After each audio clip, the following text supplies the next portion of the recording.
هلا مرحبا بضيوفنا عد من هو زار مكة وطيبة وبانت لنا موارية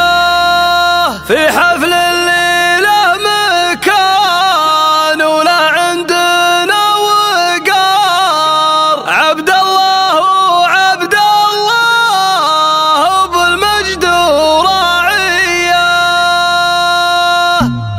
ألا يا هجوس غنوا واستجمع الأفكار بليق الصيد يضرب الراس طارية هلا مرحبا بضيوفنا عد من هو زار مكة وطيبة وبانت لنا موارية أرحب باسم عبد الله اللي فعولك ضاهو باسم الزيادي متعبنا الكبارية في حفل الليلة مكان ولا عندنا وقار عبد الله وعبد الله ابو المجد وراعية هو اللي بيمينه كاسب المدح باستمرار عسى له حياة بالفرح دام مملية حمد السجايا من عليها النعم تكره زام الخوي واللي تشرف مباديه وابويا ارحمه ربي محمد وهو من صالح اسم وله سيرة تشرف له ماضيه وربعه من الخامس هل العز واهل الكرم نادى الفقيه ونارهم دايما حيه من اللي لهم تاريخ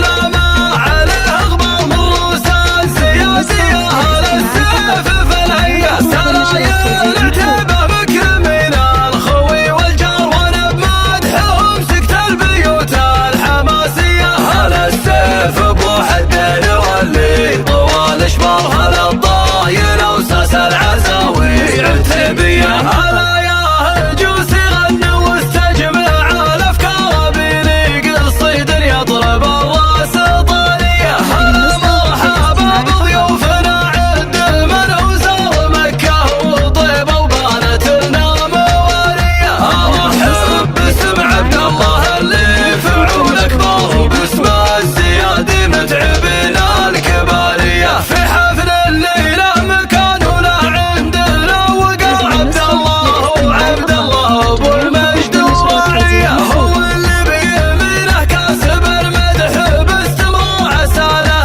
حياة بالفرح دام مملية حمد السجايا من عليها النعم تكره زام الخوي واللي تشرف مباديه وابويا ارحمه ربي محمد وهو من صالح اسم وله سيرة تشرف له ماضيه وربعه من الخامس هل العز واهل الكرم نادى الفقيه ونارهم دايما حيه من اللي لهم تاريخ لا ما عليه غبار من روس السياسيه اهل السيف في الهيه سرايا العتيبه مكرمين الخوي والجار وانا بمدحهم سكت البيوت الحماسيه هل السيف ابو حدين واللي طوال اشبار هل الضايل وساس العزاوي عتيبيه وفي الخاتمه نصلي على